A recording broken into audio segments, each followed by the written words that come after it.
ایک دفعہ رسول اللہ صلی اللہ علیہ وآلہ وسلم کا تذکرہ کرتے ہوئے کہنے لگے کہ رسول اللہ صلی اللہ علیہ وآلہ وسلم اپنے اونٹ پر بیٹھے ہوئے تھے اور ایک شخص نے اس کی نکیل تھام رکھی تھی۔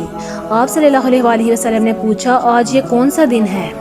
ہم خاموش رہے حتیٰ کہ ہم سمجھے کہ آج کے دن کا آپ کوئی دوسرا نام اس کے نام کے علاوہ تجویز فرمائیں گے۔ پھر آپ صلی اللہ علیہ وآلہ وسلم نے فرمایا، کیا آج قربانی کا دن نہیں ہے؟ ہم نے عرض کیا، بے شک۔ اس کے بعد آپ صلی اللہ علیہ وآلہ وسلم نے فرمایا، یہ کون سا مہینہ ہے؟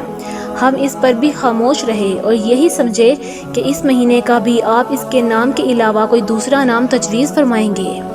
پھر آپ صلی اللہ علیہ وآلہ وسلم نے فرمایا، کیا یہ ذی الحج کا مہینہ نہیں ہے؟ ہم نے عرض کیا، بے شک۔ آپ صلی اللہ علیہ وآلہ وسلم نے فرمایا، تو یقیناً تمہاری جانیں اور تمہارے مال اور تمہاری آبرو تمہارے درمیان اسی طرح حرام ہے جس طرح آج کے دن کی حرمت تمہارے اس مہینے اور اس شہر میں ہے۔ بس جو شخص حاضر ہے اسے چاہیے کہ غائب کو یہ بات پہنچا دے، کیونکہ ایسا ممکن ہے کہ جو شخص یہاں موجود ہے وہ ایسے شخص کو یہ خبر پہنچائے جو اس سے زیادہ حدیث کا یاد رکھنے والا ہو۔